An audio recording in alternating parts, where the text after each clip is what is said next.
बच्चों last time पर हम लोगों ने जो चैप्टर डिस्कस कर रहे थे, जो चैप्टर पढ़ रहे थे, वो चैप्टर कौन सा था? Carbon and its compound, carbon और उसके यौगिक। और उसके अंतर्गत हम लोगों ने लास्ट टाइम पर डिस्कस किया था क्या? साबुन के बारे में। साबुन कैसे बनता है? साबुन तेल और वसा, तेल या वसा की अभिक्रिया या रिएक्शन किससे कराते हैं? क्षार से या बेस से कराते हैं, NaOH या QH से। तो साबुन और ग्लिसरॉल, सोप एंड ग्लिसरॉल बनता है। और इसमें साबुन को ग्लिसरॉल से अलग करने के लिए उसके मिश्रण में क्या मिला देते हैं? स्मॉल अमाउंट में, थोड़ी मात्रा में क्या मिला देते हैं? नमक, NaCl, जिससे कि जो साबुन होता है वो सॉलिड फॉर्म में चेंज हो जाता है। उसको अलग कर लेते हैं और फिर उसको अलग अलग साइज का, उसमें और एक्स्ट्रा चीज़ें जो मिला करके उसको पैक कर दिया जाता है।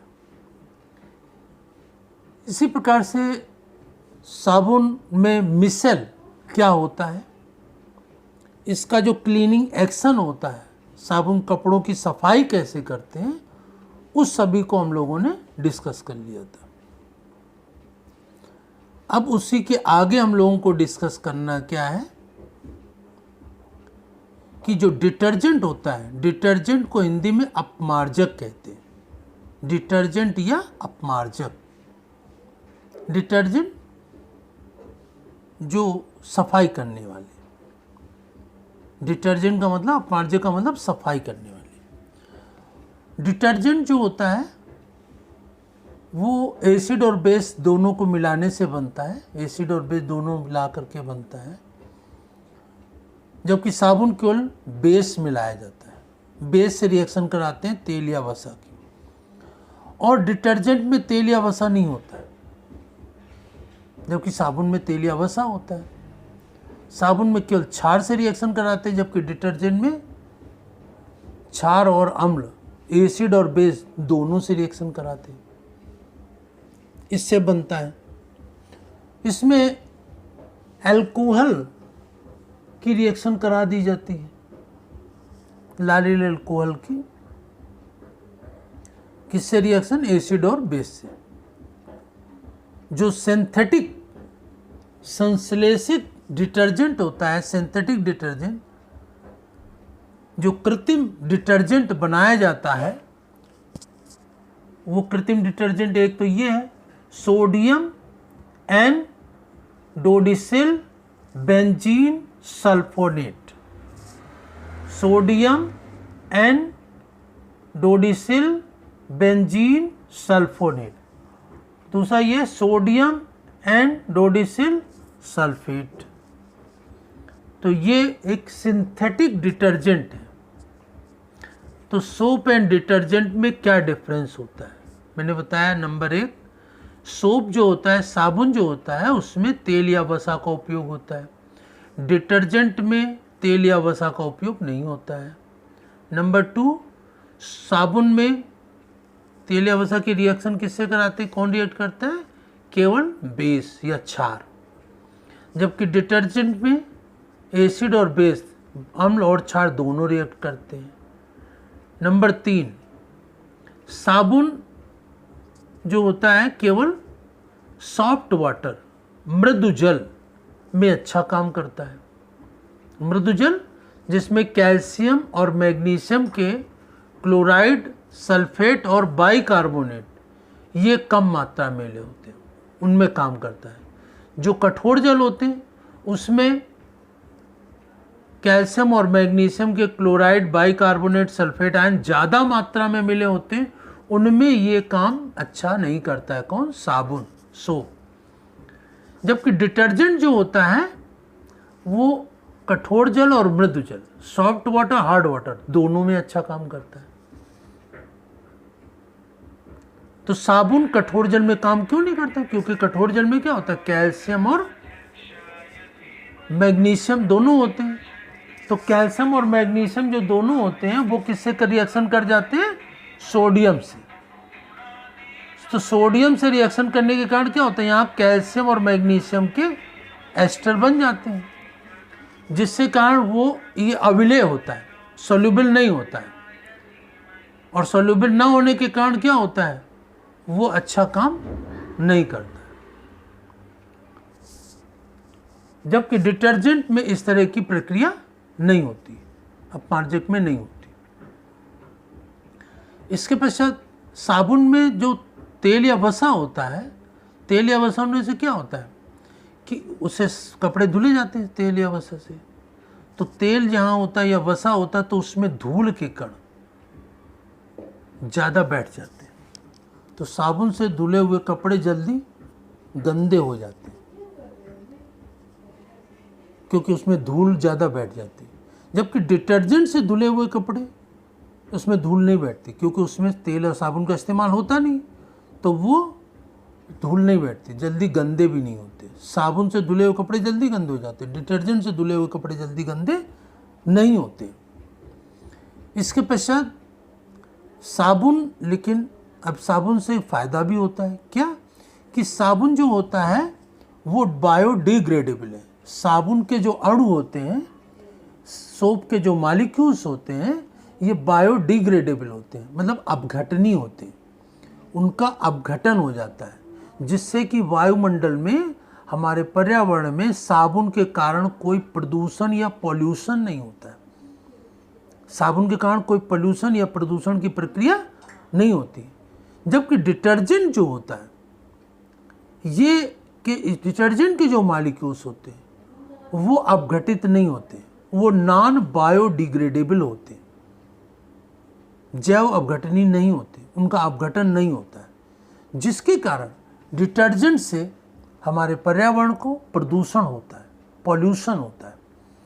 तो इस प्रकार से पर्यावरण की दृष्टि से देखें तो साबुन लाभदायक है, क्योंकि इससे प्रदूषण नहीं होता है, पॉल्यूशन नहीं होता है, और साबुन के अणुओं का अपघटन हो जाता है, जिससे कि ये बायोडिग्रेडेबल होते हैं। और जबकि डिटर्जेंट नॉन बायोडिग्रेडेबल है, ये जैव अपघटन इसका नहीं होता है। तो इस प्रकार से डिटर्जेंट और सोप में क्या डिफरेंस होता है वो हम लोगों ने डिस्कस कर लिया। अब इसके बाद जो कार्बन एंड इट्स कंपाउंड, ये चैप्टर पूर्ण समाप्त हो गया। अब इसके पश्चात हम लोग इसके कुछ क्वेश्चंस डिस्कस कर लेते हैं, है ना। तो जैसे कि जो कार्बन एंड इट्स कंपाउंड में जो ऑर्गेनिक कार्बन में, कार्बन और उसके यौगिक जो पढ़ते हैं, उसकी शाखा को, उसकी ब्रांच को एक अलग नाम दिया गया है। क्या नाम दिया गया? कार्बन के जो यौगिक बने होते हैं उनको ऑर्गेनिक केमिस्ट्री या कार्बनिक रसायन कहते हैं, ठीक है ना, ऑर्गेनिक केमिस्ट्री। और जो इनऑर्गेनिक कंपाउंड होते हैं उनमें कार्बन नहीं होता है, कार्बन के साथ हाइड्रोजन नहीं होता है, तो वो अलग होते हैं। तो कार्बन और इट्स कंपाउंड ये ऑर्गेनिक केमिस्ट्री या कार्बनिक रसायन होते हैं। इसके पश्चात जो कार्बनिक यौगिक होते हैं उनमें कार्बन कार्बन के बीच में सिंगल बॉन्ड होता है या डबल बॉन्ड होता है या ट्रिपल बॉन्ड होता है, एकल बंध होता है या द्विबंध होते हैं या त्रिबंध होते हैं। इसके बाद कार्बन में कैटिनेशन या संकलन का गुण पाया जाता है, इसको हम लोग भी पहले डिस्कस कर चुके हैं। कैटिनेशन का मतलब इनमें कार्बन से कार्बन और दूसरे तत्वों से जुड़ करके लंबी श्रृंखला बनाने का गुण होता है, जिससे कि बहुत ही भारी भारी, अधिक अणुभार वाले, अधिक मॉलिक्यूलर वेट वाले यौगिकों या कंपाउंड्स का निर्माण हो जाता है। और इसके कारण ही, कैटिनेशन के कारण ही कार्बनिक यौगिकों की संख्या बहुत ज़्यादा होती है, लाखों में होती है। इसके बाद जो कार्बनिक यौगिक होते हैं इनको दो भागों में बांट दिया, सैचुरेटेड हाइड्रोकार्बन या संतृप्त हाइड्रोकार्बन, नंबर 2 अनसैचुरेटेड हाइड्रोकार्बन या असंतृप्त हाइड्रोकार्बन। हाइड्रोकार्बन का मतलब क्या होता है? जो कंपाउंड, जो यौगिक हाइड्रोजन और कार्बन से मिलकर बने होते हैं उन्हें हाइड्रोकार्बन कहते हैं। हाइड्रोजन और कार्बन से मिलकर बने वो क्या कहलाते हैं? हाइड्रोकार्बन। और क्या होता है इसमें? इन सिंगल बॉन्ड है तो वो सैचुरेटेड या संतृप्त हाइड्रोकार्बन है, सैचुरेटेड हाइड्रोकार्बन या संतृप्त हाइड्रोकार्बन। और यदि कार्बन कार्बन के बीच में डबल बॉन्ड है या ट्रिपल बॉन्ड है तो वो अनसैचुरेटेड या असंतृप्त हाइड्रोकार्बन होते हैं। इसके पश्चात इसमें क्या होता है कि प्रत्येक जो कार्बनिक यौगिक होते हैं उनकी जो श्रेणी होती है, श्रृंखला होती है, उनका अपना एक निश्चित सामान्य सूत्र या कॉमन फार्मूला होता है।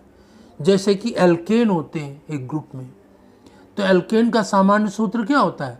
CnH2n+2। एल्कीन का कॉमन फार्मूला क्या होता है? CnH2n। एल्काइन का क्या होता है? CnH2n-2। एल्काइन का।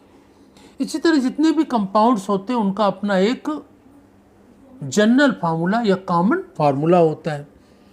इसी के पश्चात प्रत्येक जो कार्बनिक यौगिक होते हैं उनका एक निश्चित फंक्शनल ग्रुप या क्रियात्मक समूह होता है। जैसे एल्डिहाइड का CHO, कीटोन का CO, अल्कोहल का OH, तो हर एक कार्बोक्सिलिक एसिड का COOH। तो प्रत्येक कार्बनिक यौगिकों का अपना एक निश्चित कॉमन फार्मूला, फंक्शनल ग्रुप होता है, क्रियात्मक समूह होता है, और उसी के अनुसार उसके रासायनिक गुण या केमिकल प्रॉपर्टीज होती हैं। जो फंक्शनल ग्रुप होता है, क्रियात्मक समूह होता है, उसी पर निर्भर करती है रासायनिक गुण या केमिकल प्रॉपर्टीज। इसके पश्चात इसमें एक हम लोगों ने पढ़ी थी होमोलॉगस सीरीज, सजातीय श्रेणी। सजातीय श्रेणी मतलब क्या होता है कि जिनका एक अपना कॉमन फार्मूला होता है। जैसे एल्कीन का CnH2n+2। और प्रत्येक होमोलॉगस सीरीज, ये सजातीय श्रेणी के दो क्रमागत यौगिक जो कॉन्सिक्वेंटिव कंपाउंड होते हैं उनके बीच में CH2 का अंतर होता है, और उनके जो मॉलिक्यूलर वेट होते हैं उनमें 14 का डिफरेंस होता है। और जिस प्रोसेस के द्वारा एक कंपाउंड को बनाया जा सकता है होमोलॉगस सीरीज के, उसी विधि द्वारा, उसी प्रोसेस से दूसरे कंपाउंड को भी बनाया जा सकता है। होमोलॉगस सीरीज में क्या होता है कि फिजिकल प्रॉपर्टीज तो चेंज होती है, जैसे जैसे कार्बन की संख्या बदलेगी फिजिकल प्रॉपर्टीज चेंज होगी, लेकिन केमिकल प्रॉपर्टीज होमोलॉगस सीरीज की कंपाउंड्स की नहीं बदलती है। केमिकल प्रॉपर्टीज सेम रहती है, फिजिकल प्रॉपर्टीज बदलती है। तो इसी के बाद इसमें जो कार्बनिक यौगिक होते हैं, ऑर्गेनिक कंपाउंड होते हैं, वो आइसोमेरिज्म या समावयवता को प्रदर्शित करते हैं। आइसोमेरिज्म क्या होता है? जिनके अणुसूत्र, मॉलिक्यूलर फार्मूला सेम होते हैं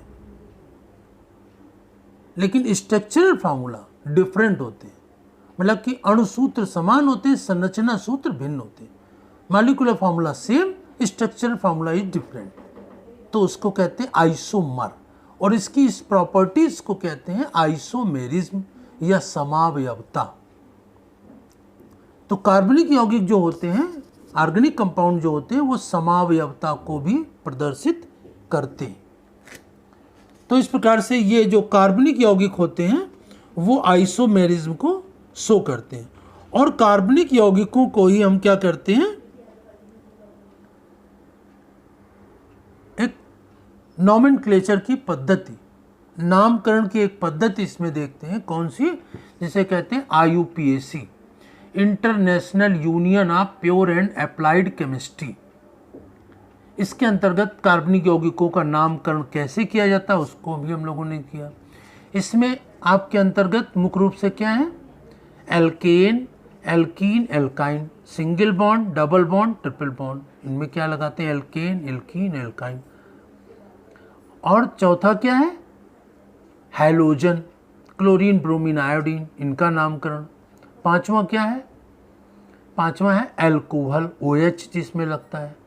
नंबर छठा क्या है? एल्डिहाइड जिसका फंक्शनल ग्रुप CHO होता है। 7वां क्या होता है? कीटोन जिसका प्रतिक्रियात्मक समूह फंक्शनल ग्रुप क्या होता है? CO। और 8वां क्या है? कार्बोक्सिलिक एसिड जिसका फंक्शनल ग्रुप क्या होता है? COOH। इस प्रकार से ये 8 हाई स्कूल के कोर्स में ये 8 कार्बनिक यौगिकों के नामकरण की प्रक्रिया कोर्स में रखी गई है हाई स्कूल में। तो ये इनका नामकरण की प्रक्रिया हम लोगों ने पढ़ी है इसमें। और इसी के अंतर्गत हम लोगों ने पढ़ा साबुन के बारे में, इसकी केमिकल रिएक्शन भी लास्ट टर्म पर डिस्कस कर चुके थे। और 2 ऑर्गेनिक कंपाउंड कौन कौन से? एथिल अल्कोहल और एसिटिक एसिड, ये 2 कंपाउंड्स हम लोगों ने डिस्कस किए कैसे बनते हैं और इनमें कौन कौन से केमिकल रिएक्शंस होते हैं उनको डिस्कस कर लिया था। तो ये मैंने आज आपको इस चैप्टर की समरी बता दी।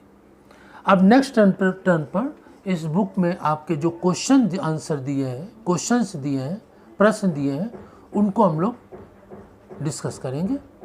जो क्वेश्चंस बोर्ड में आए हुए हैं उनको भी डिस्कस करेंगे, ठीक है ना, मेन। और जो जनरल क्वेश्चन है उनको भी डिस्कस करेंगे। तो जो मैंने आज आप लोग समझाया है इसको आप लोग रिवाइज कर लीजिएगा। तो नेक्स्ट टर्न पर इसके क्वेश्चन आंसर को हम लोग डिस्कस करेंगे। धन्यवाद।